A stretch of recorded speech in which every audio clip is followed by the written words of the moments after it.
midterm will be the Chapter 4 test. So, 2 weeks, this week and next week, and then we have the finals. Now, polynomial functions is something that we've actually covered, because quadratics, what we covered in Chapter 3, would be considered a polynomial function. And really, polynomial functions are just a group of monomials that are, there we go, a group of monomials either by themselves or added or subtracted from each other. Now this here is just the general polynomial function, the way that we can write any possible polynomial function of any degree and type. And it's just classifying all of them. When it says a sub n minus 1, a sub 1, or a naught, really that's just a number. Those are just ways to represent a number. They could be different, they could be the same. It is just a number.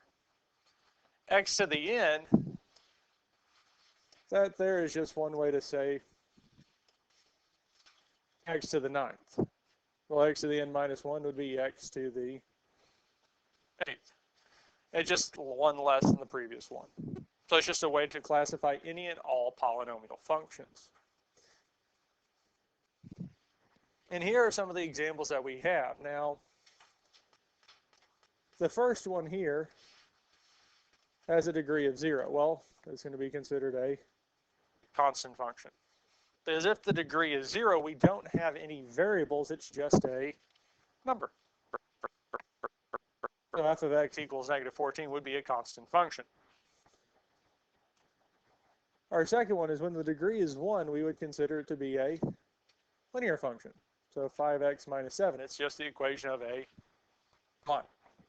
And we've covered those before, you've covered them in Algebra 1. The next one would be when the degree is 2. This type of function would be considered a quadratic, which we covered in Chapter 3.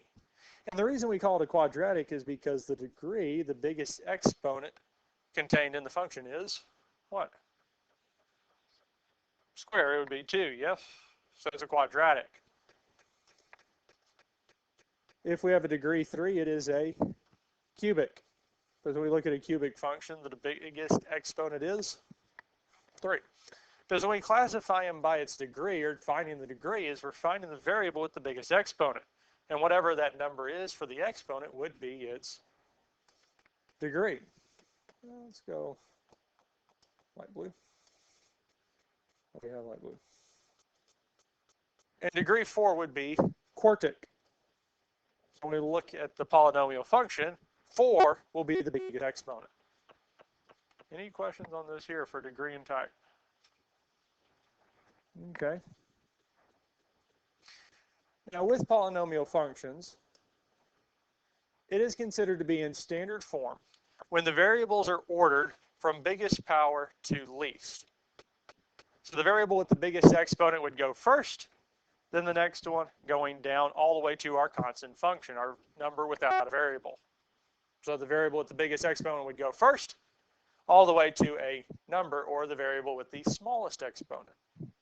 And the leading coefficient is going to be the number in front of the term with the highest power, in front of the variable with the highest exponent. So the one that we get the degree from, the number in front of it will be the leading coefficient. Any questions on this so far? Now, before we can start looking at this, we need to be able to determine, is it a polynomial function? Now, we could go through and list lots of characteristics about what makes it a polynomial function, but it's a little bit easier if we look at what will not be a polynomial function. Now, our first one of these here is the exponents are not negative. Exponents aren't negative. So we can't have x to the negative 2.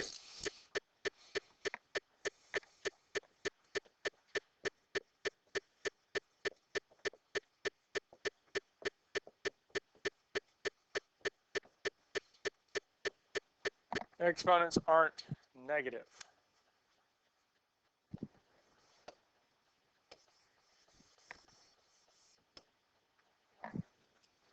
And the next one is that exponents aren't fractions. So that means I can't have x to the 2/3.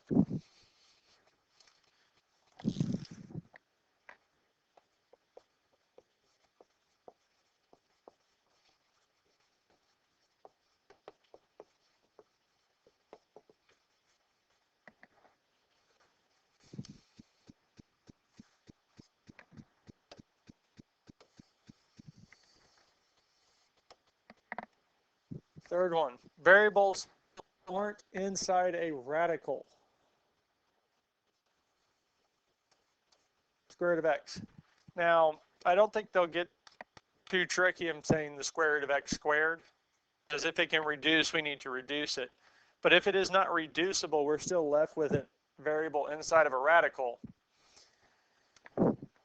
It is not going to be a polynomial function.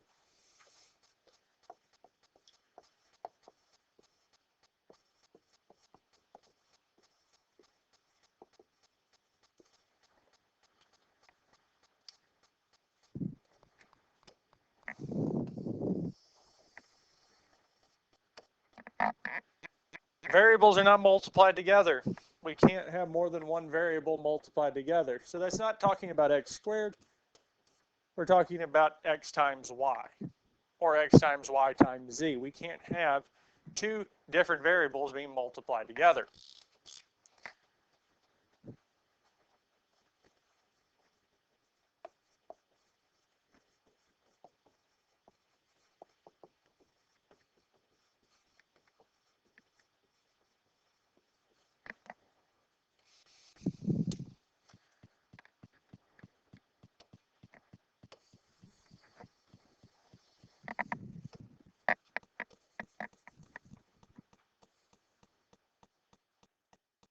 Variables can't be in the bottom of a fraction. So 1 over x.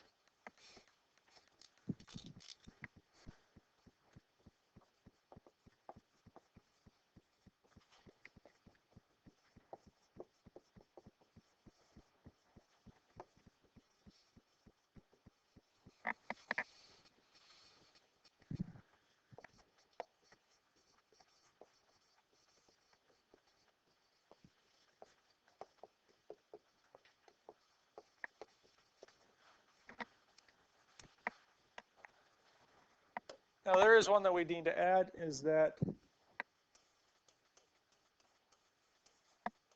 exponents aren't variables.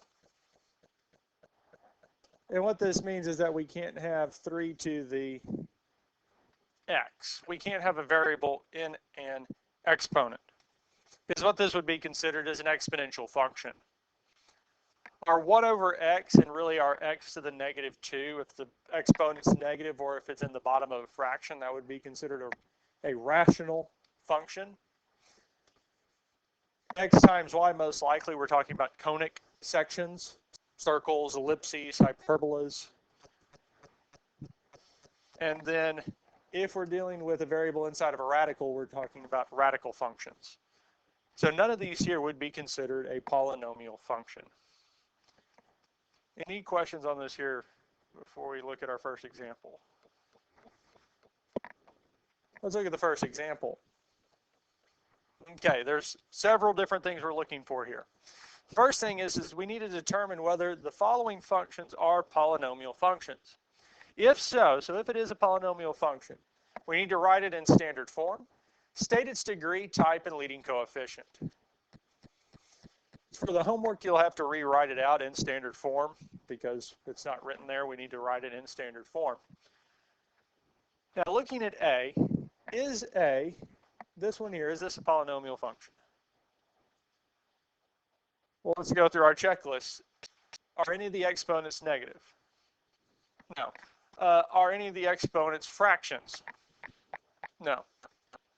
Are exponents aren't variables? Do we have any variables in an exponent? Because the only exponents we have are what? 2 and 1. Because here this would be 5x to the first. So we don't have that. Do we have any radicals? Do we have any square roots or cubed roots? No. Are any variables being multiplied together? No. Are any of the variables in the bottom of a fraction? No. So can we say that this is a polynomial function? Well, yes, this would be considered a polynomial function. So we can say yes. Is it in standard form? Do we have the biggest exponent first?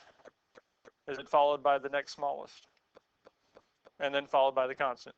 So it is in decreasing order, so yes. So on the homework, we would have to still rewrite it, even though it's already considered in standard form. We don't have to rearrange anything. It's already written in standard form. Write in standard form and state its degree.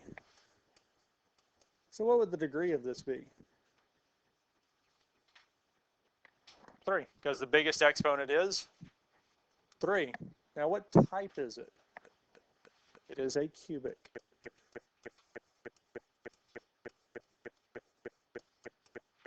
And the reason we knew that it was a cubic is because the degree was 3. And last but not least, leading coefficient is what?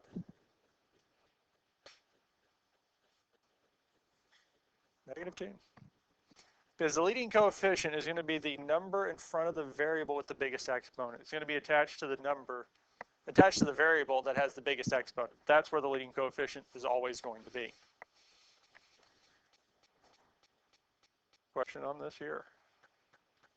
And that's it.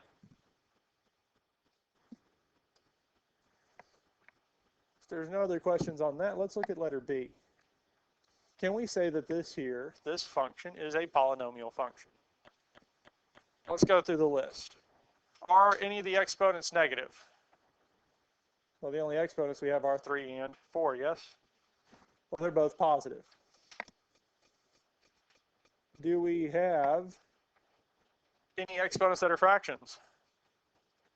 Well, no, the only exponents are 3 and 4. Are there any variables as an exponent? Well, no, I don't see any, do you?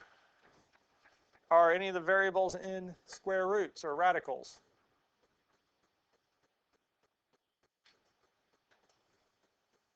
Well, we might say it here, yes, but is that square root going all the way across x to the 4th?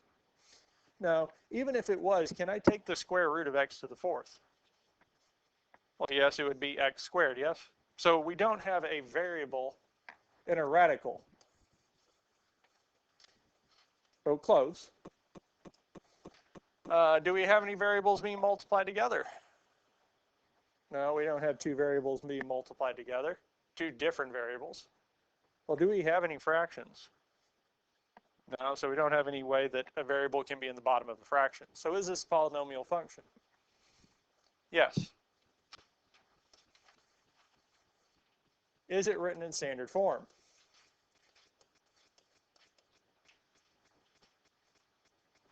Is the variable with the biggest exponent first? No. So the biggest exponent is x to the 4th, yes? Variable with the biggest exponent, so it has to go first. So we have square root of 2 times x to the 4th, and then what? Minus 0.8 x to the 3rd, and then minus 12. Because to get this in standard form, we need x to the 4th to go first. The number that will, or term that will follow it, be x to the 3rd. Then it would be x squared. Well, we don't have one. Then it would be x, which we don't have, and then we would have our constant term. We want the powers in decreasing order. What would the degree for this be? 4, because the biggest exponent is 4. What is our type? Type would be, let's start with a Q.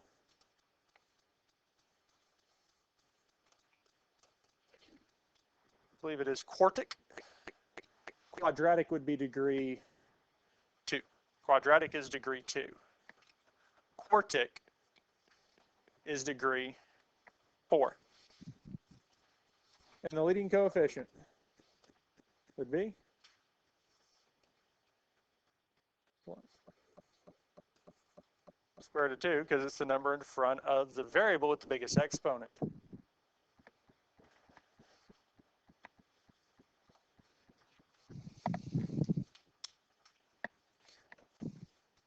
Any questions on this here? All right. Let's look at C, problem C.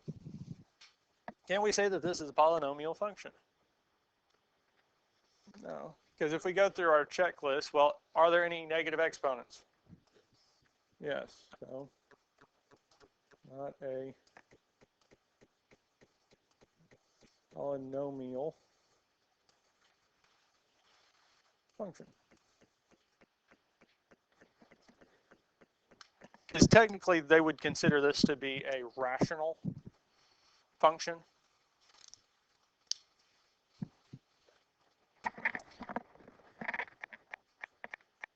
So not a polynomial function. And that's all we have to do. Because it's not a polynomial function, we don't have to find the degree, leading coefficient, writing it in standard form, or stating its type. How about letter D? Why not? X is in the exponent, 3 to the x. So this here would be not a polynomial. It's not a polynomial function because we have 3 to the x.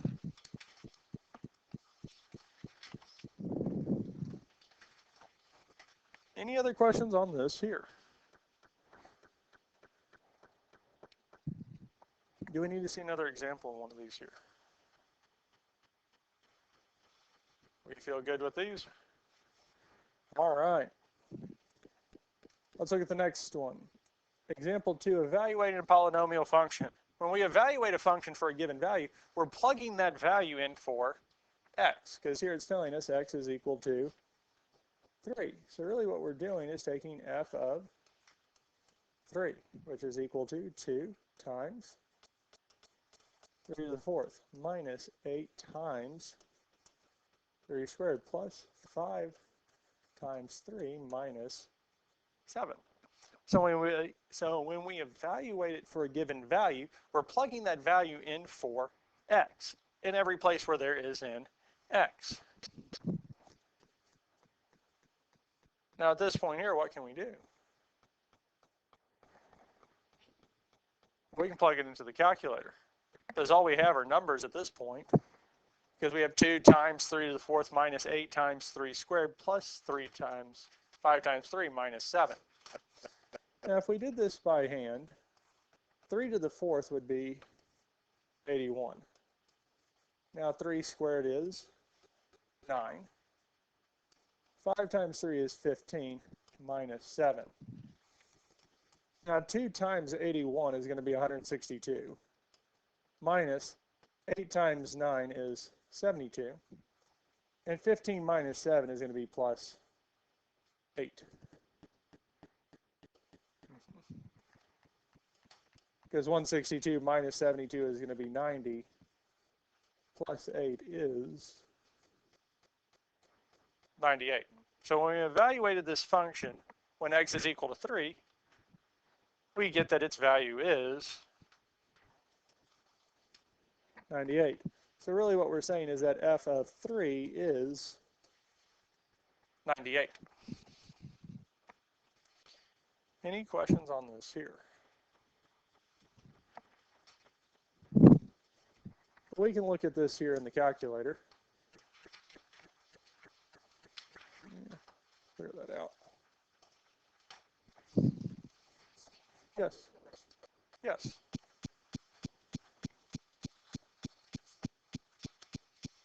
Because we can type this in.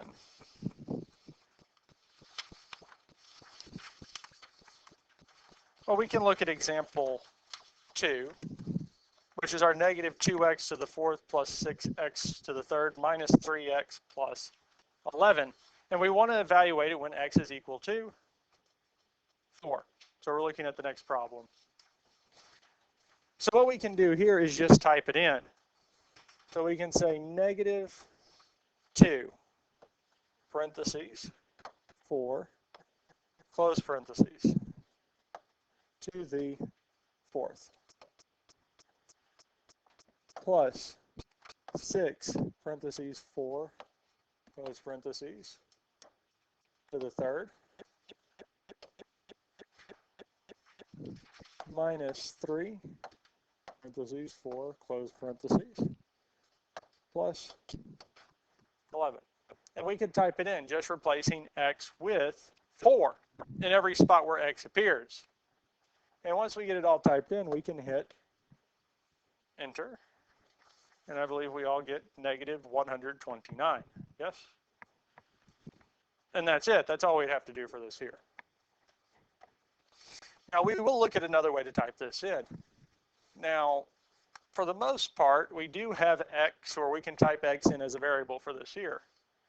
And the yellow calculators will do the same. Most likely you all have seen this at some point, that we can type a variable into both of these calculators.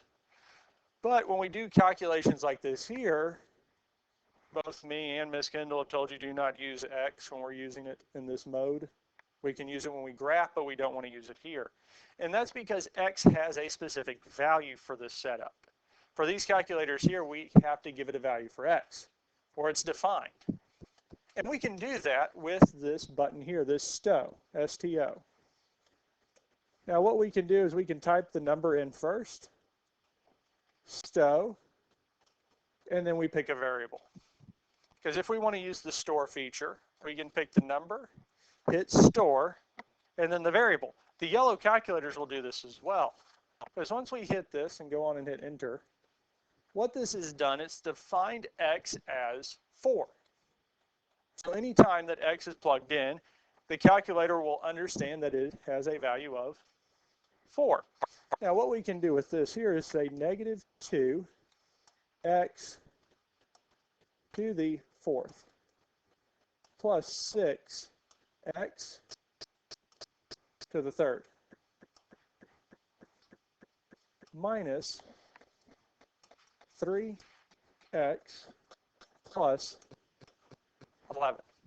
So I just went on and typed the function in now with x instead of 4. And if we hit enter, it'll give us the exact same thing.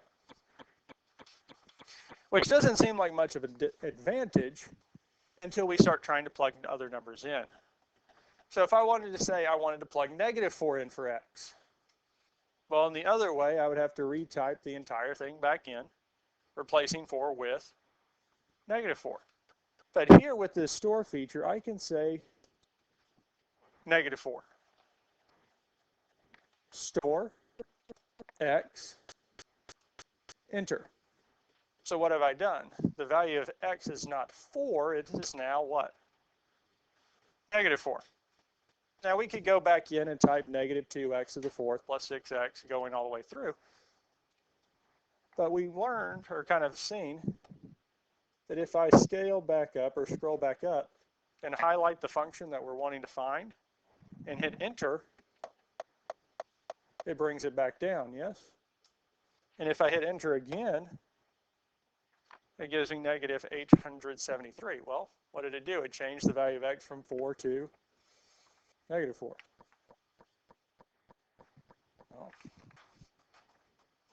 7 alpha y equals, enter, let's say 9s. I can do a fraction. Store x, enter. Back up here, highlight. And it gave me the answer. So the store feature is very nice, especially when we're having to plug in a lot of different values, or even if it's negative, because we don't have to worry about the parentheses to make sure we get the signs correct. Any other questions on this here?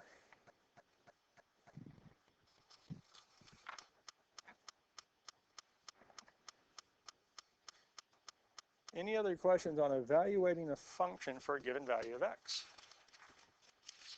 All right. That brings us to the last thing that we're going to look at today. is in behavior. Coincidentally enough, the end behavior for any polynomial functions is going to behave in one of four ways. The end behavior is going to behave in one of four ways. And we have these here. And these are the four different ways that the function will behave. Now, what happens between the two endpoints? Let's go with a highlighter. What we've denoted as this here, and it is described with a dashed line, will change for each given function, depending on how it's set up and what it's described. But eventually, they will end up going in one of these four setups. Now, when we think back to quadratics, they were a U shape, yes? Because it's an even degree, so it either both sides ended up going up or both sides ended up going down. They either opened up or they opened down, yes?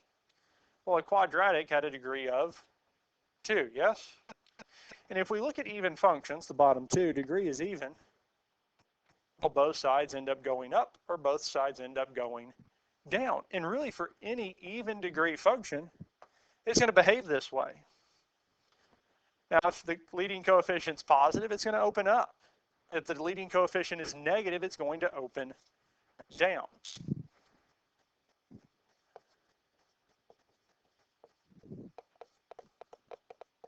And for any of these functions here, the degree of the function is going to be one of two things. Either the degree of the function is going to be even or the degree of the function is going to be odd. It's going to be one or the other. Now, the leading coefficient is either going to be positive or the leading coefficient is going to be negative.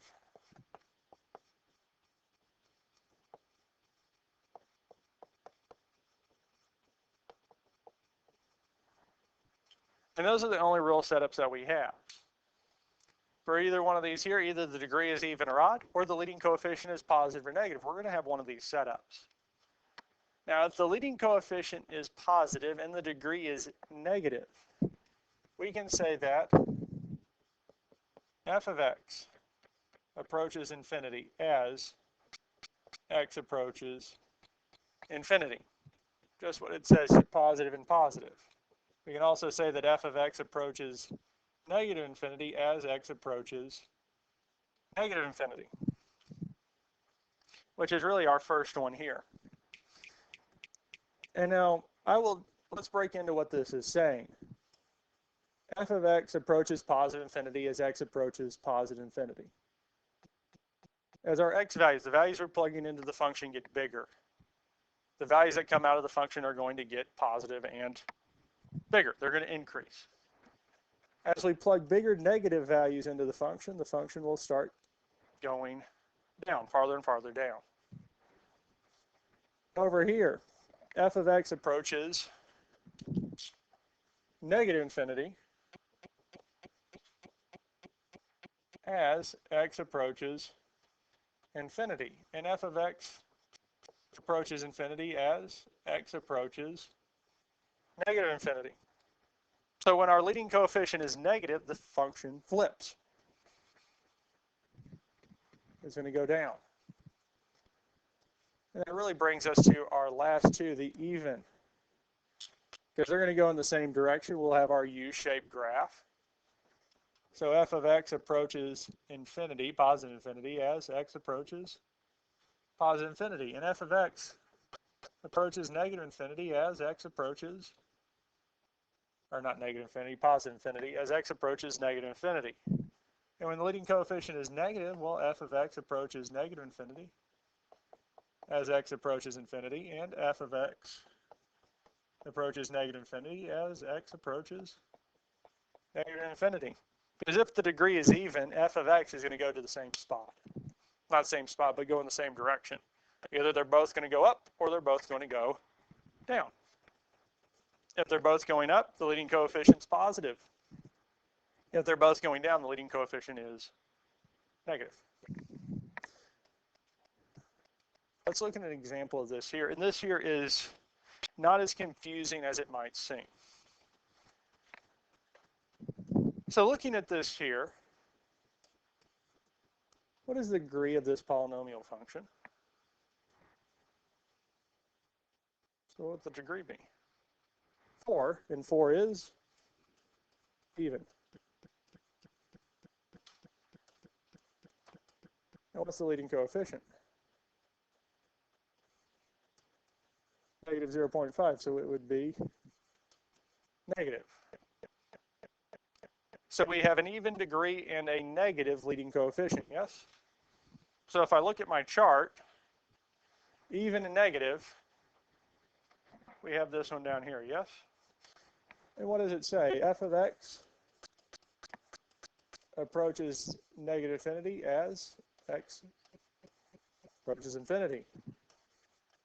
And f of x approaches negative infinity as x approaches negative infinity, yes?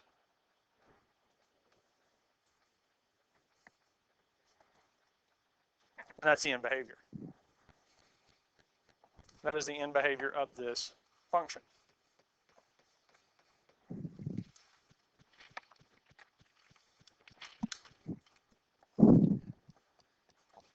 And that's it.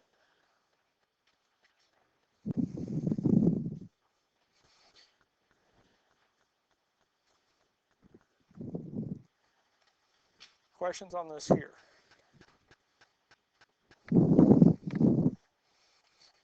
Be ready for the next one.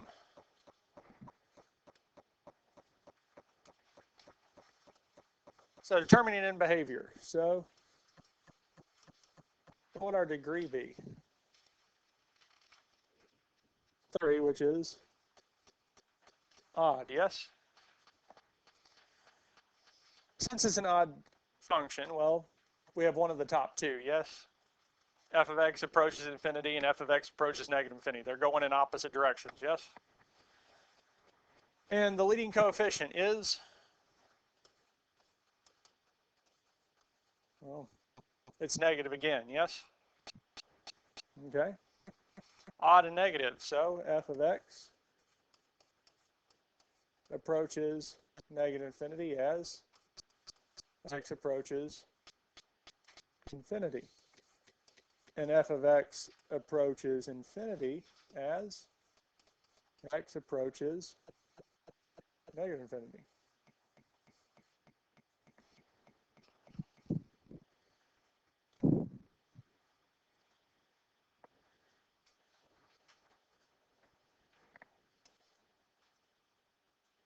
Any questions on this here? Really, so if we're looking at a graph, I'm expecting it to,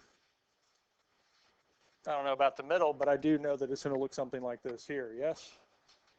As we should have the side on the left going up and the side on the right going down. Any questions on this here before we look at the next one? Let's look at this one here.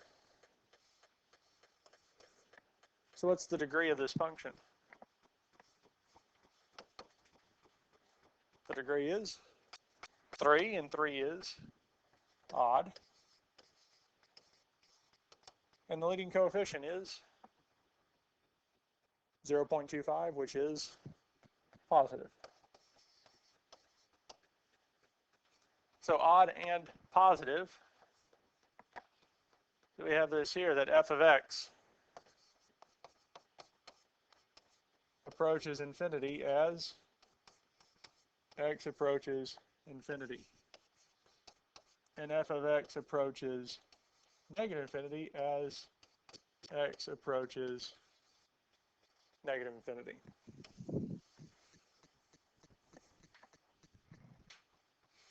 And that's it. That's all it's asking for.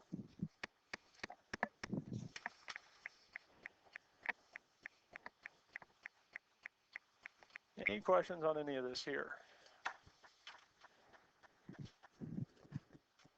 Now, one of the biggest things with this is that really when we look at these odd functions, the ends of the graph are doing what? They're going in opposite directions. Now, what happens between those endpoints depends on the function. When we look at even functions, the ends are doing what? Going in the same direction.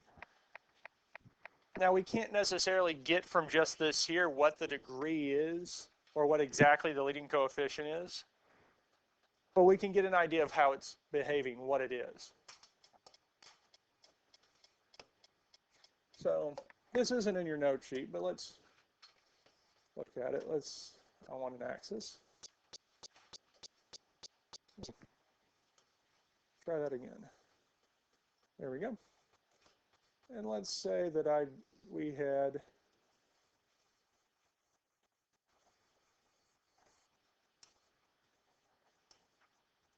what could we say that the degree of this function could possibly be? Odd, because what's happening at the endpoints are going in opposite direction. So we could say that this is an odd function. Now we can't say exactly what the leading coefficient is, but what's the most information we could say about it? The leading coefficient would be negative. Because as x approaches infinity, what's the function doing? It's going down, yes? It's approaching negative infinity. Well, that is exact kind of definition that we have for odd and negative. The other part of odd and negative is that as x approaches negative infinity, f of x approaches infinity, is going up.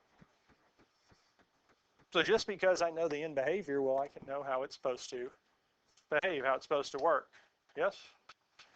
Let's look at another one.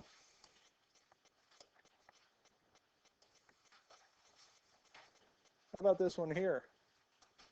What would our degree be? Even, because they're going in the same direction. And what about the leading coefficient? It'd be negative, because both sides are going down. Now this function could be, say, x squared plus 4, because we can see that it is up higher. But it actually could also be x to the 16th plus 4, because these even degree functions do behave similarly at certain spots. But we can definitely say that the degree is even and our leading coefficient is negative. One last one. This time I'm going to say that the degree is even and the leading coefficient is positive. We don't know what the degree is, but we do know it's even and that the leading coefficient is positive. And we graph the function and we got something like this here. What do we know about this function? So the degree is even, yes? And it's positive. Well, what should the ends do? They should both go up, yes? Are both ends in this scale both going up? No. So that means somewhere over here, what should the graph do? It should go back up, yes? Because even and positive, they both should be going up, yes? And when we talked about quadratics, when we were solving, when we graphed and we were looking for the places where the graph crossed the what? The x-axis, yes? So if I was solving this here, that means there should be another solution somewhere over there, yes? That's why this is helpful. That's why this is nice to know, is if I know how the graph should behave. Here, from the little window that I have, I can see I do have points here. I need another one over here, because that function should not end up going down. It needs to be going up. It's going to come back across the graph. But that's it. Any questions on this here? And that is all we are doing